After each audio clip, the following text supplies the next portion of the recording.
আসসালামু আলাইকুম ওয়া রাহমাতুল্লাহি ওয়া বারাকাতুহু। সম্মানিত সকল শিক্ষার্থীবৃন্দ যারা এখানে যোগদান করেছেন সকলের প্রতি আন্তরিক ধন্যবাদ। যারা এই ভিডিওটি পরে দেখবেন তাদের সকলকে আন্তরিক মোবারকবাদ। যারা এই ক্লাসের সাথে যুক্ত তাদেরকে আমি অনুরোধ করব, যদি কোনো ক্লাস মিস হয়ে যায় তাহলে পূর্বের ক্লাসটা অবশ্যই আপনারা দেখে নেবেন, শুনে নেবেন এবং সেটা অনুধাবনের চেষ্টা করবেন। তাহলে আমরা এই ক্লাস থেকে যে উপকারটা পেতে চাই অথবা আমি যা দিতে চাই তা হয়তো পাওয়া সম্ভব হবে। আর যারা বিগত কোর্সে ছিলেন, বেসিক হোমিওপ্যাথিক বেসিক কোর্সে যারা ছিলেন, তারা আগের ভিডিওগুলা একটু যদি শোনেন তাহলে আপনাদেরই সহযোগিতা হবে, হেল্প হবে। আর যারা নতুন এখানে অ্যাড হয়েছেন, পূর্বের কোর্স পাননি, তাদের জন্য অলরেডি ভিডিও দেওয়া আছে। 17টা ভিডিও স্বাভাবিকভাবেই ওপেন করে দেওয়া হচ্ছে, আপনারা শুনতে পাবেন এবং ধীরে ধীরে আরো পাবেন। আর যারা পাননি এখনো কোর্সের সম্পূর্ণটা লিংক যারা পাননি নতুন ভর্তি হওয়ার পরেও, তারা যদি আমাকে মেসেঞ্জারে নক করেন তাহলে আপনাদেরকে লিংক দিয়ে দেবো। আপনারা 25টা ক্লাস বেসিক হোমিওপ্যাথিক কোর্সের 25টা ক্লাসই আপনারা পাবেন। ভবিষ্যতে যারা এই কোর্সটি আপনারা শুনবেন তাদের প্রতিও আমার অনুরোধ যে বেসিক কোর্সের 24টা ক্লাস ভালো করে শোনার পরেই আপনারা এই কোর্সটা বুঝতে সুবিধা হবে। যদি এখান থেকে শোনেন তাহলে হয়তো দেখা গেল যে লাভটা হওয়া দরকার সে লাভটা হবে। যার জন্য আমি অনুরোধ করব, আপনারা নতুন হোক পুরানো হোক বা ভবিষ্যতে যারা শুনবেন তারা বেসিক কোর্সের 24টা ক্লাস নবীনদের জন্য বলছি। যারা চিকিৎসক তাদের জন্য আমার এখানে কোনো সে নাই, কিন্তু যারা নবীন শিক্ষার্থী, যারা নতুন ভাবে শিখতে চাচ্ছেন তাদের জন্য আমার এই অনুরোধটা থাকলো, বেসিক কোর্সের ক্লাসগুলো আপনারা করে নেবেন। আমরা পূর্ববর্তী ক্লাসে যে আলোচনা করেছিলাম, আমি অনুরোধ করেছিলাম যে আপনারা দুটো ওষুধ পড়ে আসবেন। যেটা আলোচনা হয়েছে কোস্টিকাম এবং এথুজা সাইনাপিয়াম, যেটা আলোচনা হয়েছিল গত ক্লাসে, তা আপনারা পড়ে নেবেন। 2 নম্বরে আরেকটা অনুরোধ করেছিলাম যে ওই ভিডিও শোনার পরে বা দেখার পরে গত ক্লাসের উপরে যদি কারো কোনো প্রশ্ন থাকে সেই প্রশ্নটা আপনারা করবেন, কিন্তু কারো প্রশ্ন আমি পাইনি, কেউ প্রশ্ন করেননি। আসলে আমি কোস্টিকাম আলোচনায় কি বুঝাতে চেয়েছিলাম এই জিনিসটা আপনাদেরকে একটু ধরিয়ে দেওয়া পিছনের থেকে। আমি বুঝাতে চেয়েছিলাম যে প্রুভিংকৃত লক্ষণ, প্রুভিং করার পরে, গত ক্লাসে আলোচনা হয়েছে প্রুভিং এর ব্যাপারে, প্রুভিং করার পরে যেসব লক্ষণ মানব দেহে, সুস্থ মানুষের দেহে পাওয়া যায়, এটা প্রুভিং করার পরে যে লক্ষণগুলা পাওয়া গেল ওই লক্ষণগুলাই আসলে মেডিসিনের লক্ষণ, ওগুলাই মূলত ঔষধের লক্ষণ। এবং রুগ্ন অবস্থায় পেশেন্টের মধ্যে, যদি এই কোনো পেশেন্টের মধ্যে, অন্য যাকে প্রুভিং করা হয়েছে সে না, অন্য কারোর মধ্যে যদি ওই লক্ষণগুলা, ঔষধের লক্ষণগুলা পাওয়া যায়, প্রুভিংকৃত ওই লক্ষণগুলা পাওয়া যায় রুগ্ন অবস্থায়, তাইলে পেশেন্টের মধ্যে যে লক্ষণটা পাওয়া গেল আর মেডিসিনের লক্ষণ যদি এক হয়, সদৃশ হয়, সম্পূর্ণ হুবহুব মিলে যাবে এমন কোনো কথা নাই। বেসিক পয়েন্টগুলা, অর্থাৎ ব্যক্তি স্বাতন্ত্র, যেটা ব্যক্তির মধ্যে যে মৌলিক বিষয়গুলো, এটা যদি এক হয় তাইলে ওই মেডিসিনটাই ওই রুগ্ন মানুষের জন্য মেডিসিন। কোস্টিকাম আলোচনায় আমি সে কথা আপনাদেরকে বুঝাতে চেষ্টা করেছিলাম। কারণটা হলো, একজন 16 বছর চিকিৎসা করেন, 16 বছর, অথচ দেখা গেল 16 বছর চিকিৎসার পরেও বিজ্ঞ লোক, আমার চেয়েও ভালো জানেন এরকম একজন লোক, ইসলামিক স্টাডিজ এর হেড অফ দ্য ডিপার্টমেন্ট ছিলেন তিনি, নামটা বললাম না। তিনি 16 বছর এই ঘাটাঘাটি করেছেন, প্রায় আমার বয়সী কাছাকাছি অথবা 2-1 বছরের বড় হবে। তিনি ঔষধ পরিচয় বই প্রায় 4টি কথা প্রায় মেডিসিনেরই তার মুখস্থ। একটা প্রসঙ্গে তিনি আমাকে বললেন, ভাই এই 16 বছর আমি চিকিৎসা করি, একজন লোক আমি মানে হুবাহুব মিলে যায় এইরকম কোন রুগী আমি পেলাম না, আমি ওষুধ দিতে পারিনি। আমি বললাম যে আপনি তাহলে ওষুধ দেন কিভাবে? বলে দেই আর কি কোনো রকম করে, কিন্তু হুবাহুব মিলে যায় না কারোটা। তখন আমি তাকে এই কথাটা প্রশ্ন করলাম যে হুবাহুব মিলে যাবে এটা আপনি পেলেন কোথায়? সমান হবে একজন প্রবীণকৃত লক্ষণের সমান আর একটা মেডিসিনের লক্ষণের সমান পেলে তারপরে আমি ঔষধটা দেবো, এটা আপনি পেলেন কোথায়? অর্গাননের মধ্যে। এই অর্গানন নিয়ে তার সাথে বসা হলো, তারপরে তাকে বোঝানো হলো যে সদৃশ মানে সমান না, সমান একটা ভিন্ন জিনিস, সদৃশ ভিন্ন জিনিস। হোমিওপ্যাথি চিকিৎসাটা সদৃশ, এটা বুঝাতে চেষ্টা করেছিলাম। দ্বিতীয় উদাহরণটা এথুজার যে আমি আলোচনা করেছিলাম, নিশ্চয়ই আপনাদের স্মরণ আছে। বমি আসে, বমি আসে, তারপরে ঘুমায়, দুর্বল হয়ে যায়, তারপরে আবার উঠে, আবার ক্ষুধা লাগে, আবার বমি হয়। যাই হোক, সেই আলোচনাটাও এখানে দরকার নাই। সেখানেও আপনাদেরকে বুঝাতে চেয়েছিলাম পেশেন্টের যে লক্ষণটা পাওয়া গেল, সেখানে কথাটা ছিল এই রুগ্ন অবস্থার যে লক্ষণটা পাওয়া গেল ওইটাই প্রুভিং এর লক্ষণ। ওই লক্ষণটা আমি যখন জানতে পারলাম যে ওই মেডিসিনটার মধ্যে আছে, এথুজার মধ্যে আছে, তাইলে ওই মেডিসিনটা আমি সঠিক মাত্রায় প্রয়োগ করলাম, সঠিক নিয়মে প্রয়োগ করলাম। এটা হলো আসলে মৌলিক বিষয়টা। আপনারা বেসিক কোর্সের মধ্যে নিশ্চয়ই জেনেছেন যে আমরা সদৃশ বিধানের যে বিষয়টাকে বুঝাতে চাই, সেই বিষয়টা আপনাদেরকে দুটা উদাহরণ দিয়ে বোঝানো হয়েছে। একজন চিকিৎসকের মূল যোগ্যতাটা এখানে 3 নাম্বার অ্যাফোরিজমের মধ্যে এই যোগ্যতার কথা বলা হয়েছে। 4টা যোগ্যতা, মাত্র 4টা যোগ্যতা থাকতে হবে একজন চিকিৎসককে। এর যোগ্যতা যদি না থাকে তিনি চিকিৎসক হতে পারেন না। তার প্রধান গুণ বৈশিষ্ট্য যাই বলেন এটা থাকবে। বিভিন্ন ভাবে বলা যায়, খুব বেশি আলোচনা না করে আমি 3 নাম্বার অ্যাফোরিজম আপনাদেরকে পড়ার জন্য অনুরোধ করছি। তার ভিতরে 4টা কথা। রোগ বিষয়ক জ্ঞান, এখানে একটু কথা আছে।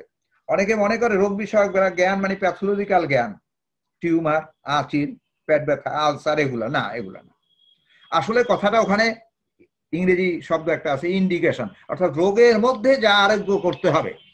মূল কথাটা খুব সহজ ভাবে আমি বলি, রোগের মধ্যে যা আরোগ্য করতে হবে সেই বিষয়ে জ্ঞান। পেট ব্যথা হলো, মাথা ব্যথা হলো, টিউমার হলো, যা যত ঘটনা ঘটুক, রোগ নামে যা আছে তার মধ্যে থেকে ওই মানুষটার কোন জিনিসটাকে আসলে আরোগ্য করতে হবে এইটা বেছে বের করার নাম চিকিৎসা। এটা একজন চিকিৎসককে বেছে বের করতে হবে। দ্বিতীয় যে কথাটা সেটা হলো ঔষধের জ্ঞান। এই ঔষধের জ্ঞান কিভাবে, কত পার্সেন্ট কোনটা আছে, কিভাবে কি ওষুধ কি ভেষজ দিয়ে তৈরি, এই জ্ঞান না। এখানে গুরুত্বপূর্ণ যে জ্ঞানটা দরকার সেটা হলো আসলে যে ঔষধের আরোগ্যকর শক্তি আছে এটাকে প্রমাণ করতে হবে, এই জ্ঞানটা লাগবে। ঔষধের যোগ্যতা, ওষুধকেই প্রমাণ করতে হবে, ওষুধকেই প্রমাণ করতে হবে যে তার যোগ্যতা আছে আরোগ্য করার। এই প্রুভিং এই কথাটা বলে, এটাকে বলা হয় ঔষধ বিষয়ক জ্ঞান। এই বিষয়টা আমি আর বেশি আলোচনা করতে চাই না। পরবর্তীতে এই দুটা, একজন চিকিৎসক হতে হলে 4টা জিনিস লাগে বললাম, এই জন্য 4টার মধ্যে 3টা তো অবশ্যই। একটা হলো চিকিৎসকের সামনে একজন রুগী এসে বসে, তো রুগীর খোঁজ খবর নিতে হবে, তার ভিতরের অবস্থাটাকে বের করতে হবে, ব্যক্তি স্বাতন্ত্র জানতে হবে। এক, এটা কি ডিজিজের জ্ঞান বলা হয়। 2, তাকের মধ্যে ওষুধ থাকে, আমার পাশে তাকে ঔষধ আছে। এখন ঔষধ তো থাকতে হবে পরীক্ষিত ঔষধ, যে ঔষধ নিজে প্রমাণ করেছে, লাইকোপোডিয়াম যোগ্যতা দিয়ে প্রমাণ করেছে যে সে ডান দিকের রোগ ভালো করতে পারে, তার কোষ্ঠকাঠিন্য থাকে। আরো কতগুলা লক্ষণ আছে যেগুলা পড়ানোর সময় দেখা যাবে। ল্যাকিসিস প্রমাণ করেছে যে বাম দিকে তার রোগ আক্রমণ হয়, বাম দিকের গরম কাতর সে, আরো অনেক কথা। এইভাবে ঔষধি প্রমাণ করেছে তার এই যোগ্যতা আছে, সেটা আপনার তাকে রাখা আছে। রাখা থাকলে তো হবে না। রাখা থাকলে হবে না, আপনাকে অ্যাডমিনিস্ট্রেশন অর্থাৎ ওটা প্রয়োগের যে বিধিবিধান, ঔষধ প্রস্তুত প্রণালী থেকে আরম্ভ করে সমস্ত জ্ঞান আপনার দরকার। বেসিক কোর্সে প্রস্তুত প্রণালীর ব্যাপারে, ঔষধ কি সে ব্যাপারে আলোচনা হয়েছে, এখানে সেই আলোচনাটার খুব বেশি দরকার নেই। এখানে তাহলে প্রয়োগ কি করবেন, কোন মাত্রায়, জীবনী শক্তি কি অবস্থা আছে, সেই অনুযায়ী কোন ঔষধটা দিতে হবে, কত মাত্রায় দিতে হবে, কিভাবে দিতে হবে, এই জ্ঞানটা আপনারা লাগবে। এই জ্ঞানটাও আলোচনা সামনের দিকে ইনশাল্লাহ হবে। এই দুটা তিনটা জ্ঞান গেল। পরবর্তী আরেকটি জ্ঞান সেটা লাগবেই, সেটা হলো কি অবস্ট্রাকশন যা থাকে, রোগ আরোগ্য করতে গেলে কতগুলা বাধা থাকে, হতে পারে বাহ্যিক বাধা, হতে পারে অভ্যন্তরীণ বাধা, দুটো খেয়াল রাখবেন। অবস্ট্রাকশন যেটা আছে 3 নম্বর অ্যাফোরিজমের মধ্যেই আছে, যে বাইরের থেকে বাধা, যেমন প্রকৃতি, যেমন থুজা দিলেন আপনি, ওই মধু খেলো, পেঁয়াজ খেলো, তাইলে এই বাধাটা যদি দূর না করেন, আপনি খেতে দিতে থাকলেন আর সে খেতে থাকলো। রাষ্ট্রক দিচ্ছেন, সে নদীতে খালি স্নান করতেছে, ঠান্ডা লাগাইতেছে। এই যে বাহ্যিক বাধা পরিপোষক কারণ বলা হয় এটাকে, এইটা যদি আপনি পরিহার করতে না বলেন তাইলে আপনার আসলে ঔষধ দেওয়াটা সঠিকভাবে হবে না, ঔষধ দিয়ে কাজও আপনি সঠিকভাবে পাবেন না। এই এক বাধা। আর দ্বিতীয় নাম্বারের বাধা হলো মায়াজামিক বাধা।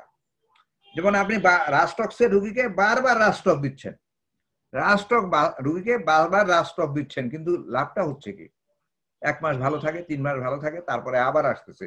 অর্থাৎ তার মায়াজামিক কোনো বাধা তার মধ্যে এমন ভাবে গেঁথে আসে যে আসলে ঔষধ তেমন ভাবে কাজ করতে পারছে না। একজন ডাক্তার বলেছে, রাস্টক্সের রুগী যদি বারবার রাস্টক্স নেওয়ার জন্যই আসে তাহলে ডাক্তার ব্যর্থ, সে ডাক্তার ভালো না, কারণ সে ধরতে পারে না যে তার মায়াজামিক বাধাটা কোথায়। কাজেই মায়াজাম সম্পর্কে আমাদের জানতে হবে, তাইলে বাধাটা জানতে পারবে। তো এই 4টা জ্ঞানের বেশি তো লাগে না। এটাই হলো হোমিওপ্যাথি। এই ব্যাপারটাই আমি আলোচনা করেছিলাম।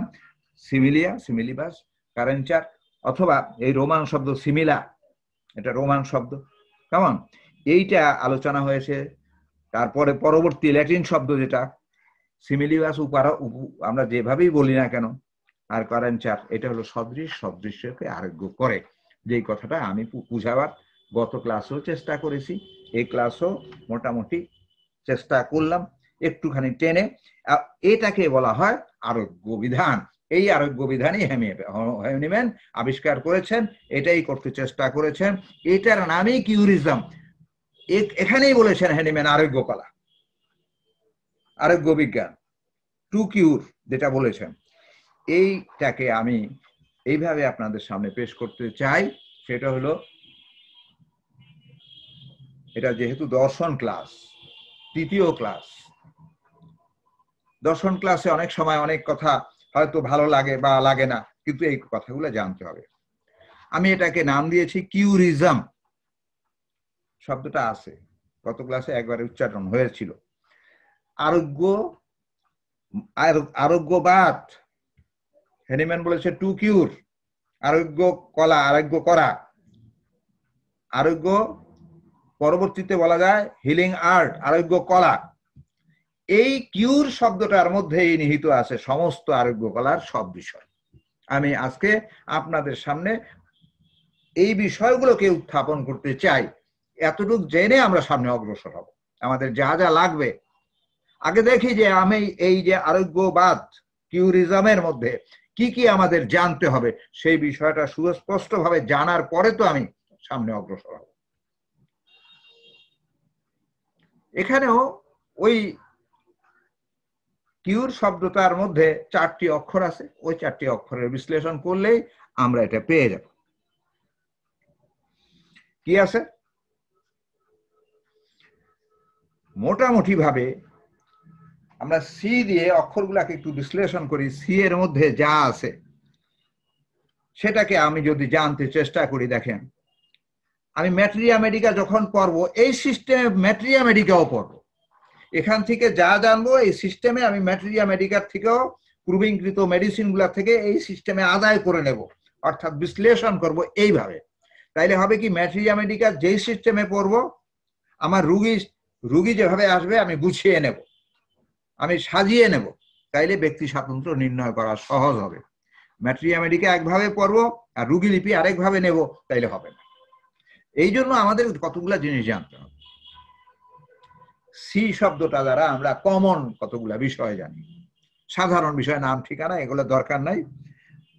মূল রোগ, রুগী যে আসে একটা সমস্যা নিয়ে আসে আপনার কাছে, পেট ব্যথা, মাথা ব্যথা, রুগী আসে আর সব লক্ষণ বলবে না। স্বেচ্ছায় হেনিম্যান বলেছে সব লক্ষণগুলা ওই পায়রার মতো আসিয়া, আপনার ভাজা পায়রার মতো আসিয়া আপনার মুখে একেবারে চলে আসবে, আপনি খুব মজা করে খাবেন, বিষয়টা এরকম নয়। খুব কষ্ট করে সংগ্রহ করতে হবে। রুগী আসবে তার কষ্ট নিয়ে, কিন্তু সেই কষ্টটার মধ্যে থেকে আপনাকে খুঁজে বের করতে হবে তার ব্যক্তি স্বাতন্ত্র্য। রুগী এসেই আপনাকে লক্ষণ বলবে না যে আমার লক্ষণ ব্রাইনিয়ার লক্ষণ, আমার ব্রাইনিয়া দেন। অ্যালোপ্যাথিতে বলে রোগের কথা যে আমার আমেশার ওষুধ দেন, মাথা ব্যথার ওষুধ দেন, আলসারের ওষুধ দেন, কিন্তু হোমিওপ্যাথিতে এসে যদি এটা বলে আর সেইভাবে আপনি ওষুধ দেন, তাইলে ব্যর্থতা ছাড়া আমাদের ভাগ্যে আর কিছু জুটবে না। তাহলে কি করতে হবে? জানতে হবে চিফ কমপ্লেন যে আসলো, কি কমপ্লেন নিয়ে আসলো এটা জানতে হবে, কারণটাকে জানতে হবে, কি কারণে রোগটা হলো, কজেশনটাকে জানতে হবে, সিরিয়া যেটা জানা দরকার। আর সবচেয়ে বড় কথা হলো কনস্টিটিউশন। এই সব মিলে সবগুলাকে একটা খাঁচায় যদি বন্দি করি, তাহলে চারিত্রিক বৈশিষ্ট্য, ক্যারেক্টারিস্টিক যদি আমি বলি, তাইলে কিউরের সি দ্বারা ক্যারেক্টারিস্টিক, চারিত্রিক বৈশিষ্ট্য আমাকে জানতে হবে। তো চারিত্রিক বৈশিষ্ট্যের মধ্যে তার মন, মানসিকতা, দেহের সমস্ত বর্ণনা, কনস্টিটিউশন সবকিছু চলে আসে, সব চলে আসে। তাইলে আপনি ধরবেন কি? চারিত্রিক বৈশিষ্ট্যটা ধরবেন। ও হেনিম্যান তো চারিত্রিক বৈশিষ্ট্য ধরার জন্য ম্যাট্রিয়া মেডিকা আমাদের সামনে কিভাবে লিখেছেন, কিভাবে পেশ করেছেন তা তো আছেই। সেখান থেকে চর্বিত চর্বণ হোক, মানে প্রত্যেক ক্যান্ট তার মতো করে লিখেছেন। আমাদের বাংলা ভাষায় ঔষধ পরিচয় যে বইটা আছে, যারা আমরা কম জানি, কম পড়ি, তারা একেবারে সুন্দর করে চারিত্রিক বৈশিষ্ট্যটাকে, চারটা কথা একেবারে, সেখানে মানসিক লক্ষণও কোনোটার আছে, দৈহিক লক্ষণ আছে, কোনোটার ব্যতিক্রম ধর্মী লক্ষণ আছে, মানে 4টা 5টা 6টা কথা যদি একটা মেডিসিনের জানা যায়, তাহলে তার চরিত্রটাকে মোটামুটি ভাবে একটা অবস্থায় নিয়ে আসা যায়। এইটাই শেষ কথা নয় যে এটা কি শেষ কথা, যে 4টা কথা জানলেই আমি মেডিসিন জেনে গেলাম, বিষয়টা তা নয়। কিন্তু আপনার সহায়ক ভূমিকা পালন করবে চারিত্রিক বৈশিষ্ট্যটা জানলে। তাহলে সি দ্বারা আমরা ক্যারেক্টারিস্টিক বৈশিষ্ট্যটা, ক্যারেক্টারিস্টিক আমরা জানবো, চারিত্রিক বৈশিষ্ট্যটাকে আমরা জানবো। আরেকটা ইউ শব্দটা আছে, আমি অনেক সময় বলি আনহেলদি ফ্যাক্টর। আরেকটা শব্দ আছে আমরা। আমরা হলো প্রচ্ছায়া, ছায়ার থেকে যা উৎপত্তি হয়। দেহের ছায়া আছে, তার আবার উপচ্ছায়া আছে, খুঁটিনাটি বিষয়গুলার। অথবা আমরা আনহেলদি ফ্যাক্টর যদি বলি, আনহেলদি বিষয়টাকে বলি অস্বাস্থ্যকর অবস্থা, তার তাইলে মাথা ব্যথা, পেট ব্যথা, তার প্যাথোলজি যত কিছু আছে, তার যত ধরনের কমপ্লেন আছে, তার ফিজিক্যাল সমস্যাগুলো আছে, মেন্টাল সমস্যাগুলো আছে, সবগুলা কিসে কমে কিসে বাড়ে, সবগুলা আনহেলদি ফ্যাক্টরের মধ্যে আমরা জেনে যাব একটা মেডিসিনের। জানতে আমাদের বাকি থাকবে না। এই জানাটা ম্যাট্রিয়া মেডিকা পড়ে জানতে হবে, এবং ঠিক ম্যাট্রিয়া মেডিকা পড়ে যেভাবে জানতে হবে, ঠিক সেইভাবেই রুগীর কাছ থেকে আদায় করতে হবে। যে কৌশলে আদায় করেন, আমরা কৌশলের ব্যাপারে আলোচনা সামনের দিকে আমাদের আছে, রুগী লিপির প্রসঙ্গে যে কি কৌশলে আমরা আদায় করব। যদিও বেসিক কোর্সে কিছু আলোচনা, কাঠামোটা আলোচনা হয়েছে বেসিক কোর্সে, কাঠামোটা বেসিক কোর্সে আলোচনা আমি করেছি, কিন্তু সেই কাঠামোটা কোন পথে অগ্রসর হব, কিভাবে অগ্রসর হব, রুগীর কাছ থেকে কিভাবে কোন কথাটা নেব, সেইটা আলোচনা সেখানে হয়নি, করা সম্ভব ছিল না। এবার সেটা চেষ্টা করা হবে। তাইলে এখানে এই ব্যাপারটা আমরা এই কথাটুকুই বলতে চাইলাম, এর বেশি আর দরকার নাই। আর এই সব কথাগুলো সংগ্রহ করার পরে কিউরের আর দ্বারা রিয়েলাইজ করতে হবে, আপনাকে উপলব্ধি করতে হবে, আপনাকে বুঝতে হবে, মানুষটাকে বুঝতে হবে, মানুষের কষ্টটাকে বুঝতে হবে, সেটাকে একটা জায়গায় নিয়ে আসতে হবে এবং সাজাতে হবে এক জায়গায় গুছিয়ে। আপনাকে একটা, যেমন চারদিকের খুঁটি, ঘর পালা বেড়া যা থাকবে সবগুলাকে নিয়ে একটা ঘর তৈরি করতে হবে, যে ঘরে আসলে অস্তিত্ব থাকবে, বোঝা যাবে মানুষের সকল লক্ষণগুলা, যেখানে সে জানতে পারবে। সেটাকে রিয়েলাইজ করতে হবে, ব্যক্তি স্বাতন্ত্র্য, যেটাকে ইন্ডিভিজুয়ালাইজেশন, এটা করতে হবে। যেই আলোচনাগুলা পিছনে হয়ে গেছে সিক আলোচনার সময়, সেটার একটু ঘ্রাণ আমি এখানে পেশ করব যদিও। এরপরে করতে হবে কি, ইভ্যালুট, ভ্যালু নির্ণয় করতে হবে, মূল্যায়ন করতে হবে। এই সব লক্ষণগুলাকে একভাবে মূল্যায়ন করে এক জায়গায় নিয়ে কোন মেডিসিনটা আপনাকে ইন্ডিকেশন আসে, কোন মেডিসিনটা মানে নির্ধারণ করা যায় একটা মেডিসিন, সেই মেডিসিনটাকে নির্ধারণ করতে হবে। কেন প্রশ্নটা আসবে যে কেন? তিনটা কাজের জন্য। এক, আমরা রুগ্ন অবস্থার, সিক অবস্থার রিফ্লেক্টেড মানে প্রতিবিম্ব পেতে চাই। রিফ্লেক্টেড পিকচার বলেছে হ্যানিম্যান এটাকে। এই রিয়েলাইজ থেকে আমরা পাবো, রিফ্লেক্টেড পিকচারটাকে পাবো। 7 নাম্বার এই শব্দটা দেওয়া আছে 7 নাম্বার অ্যাফোরিজমের মধ্যে। এই জন্য আপনাদেরকে বেসিক কোর্সে বলা হয়েছিল যে অর্গাননটা একবার পড়ে শেষ করে নেন, তাইলে সুবিধা হলো এই যে আমি কথা বলছি আপনি বুঝতে পারবেন। দ্বিতীয়ত, তাহলে রিফ্লেক্টেড পিকচার মানে রুগীটাকে বুঝা, রুগীটাকে উপলব্ধি করা। প্রথম যে 3টা কথা বলেছিলাম সেই কথার মধ্যেই চলে আসবে। আরেকটা হলো সার্ভিসেবল মেডিসিন। হ্যানিম্যান কিন্তু মেডিসিন বলেন নাই, কথাটা বলেছেন 16 নম্বর অধ্যায়ে। 16 নং অধ্যায়ে অ্যাফোরিজম ভালো করে আপনি পড়েন, দেখুন অনেক বিশদ ব্যাখ্যা সহ অনেক কথা বলা আছে। সেখানে কি বলা আছে, সার্ভিসেবল মেডিসিন লাগবে রোগ আরোগ্য করার জন্য। যেই মেডিসিনটা নিজে প্রমাণ করেছে, আমি যে বলি যে মেডিসিন নিজে প্রমাণ করবে যে আসলে সে আরোগ্য করার ক্ষমতা রাখে, এটার নামই সার্ভিসেবল মেডিসিন। নোট করে নেন, নোট করে নিলে আপনি বুঝতে পারবেন এবং তারপরে পড়েন 16 নম্বর অধ্যায় যদি পড়েন। দুটা জিনিস তাহলে আগের কথার সাথে মিল আছে। একটা হলো ডিজিজকে উপলব্ধি করা, আর এইভাবে করে ঔষধটাকে জানা। আর তখনই আপনাকে 4 নম্বর অ্যাফোরিজমের যে কথাটা বলা আছে হ্যানিম্যান, এটার ব্যাখ্যা অনেক সময় লেখে না। অর্গাননের মধ্যে দেখবেন এটার ব্যাখ্যা বেশি নাই, অল্প কথা আছে, যেটাকে প্রিজার্ভার অফ হেলথ, স্বাস্থ্য সংরক্ষক বলা হয়েছে। তখন আপনি হবেন স্বাস্থ্য সংরক্ষক, যখন ভালো করে মেডিসিনটা দেওয়া যাবে তখন আপনি এইটাকে বুঝতে পারবেন, এর বাইরে কিছু না।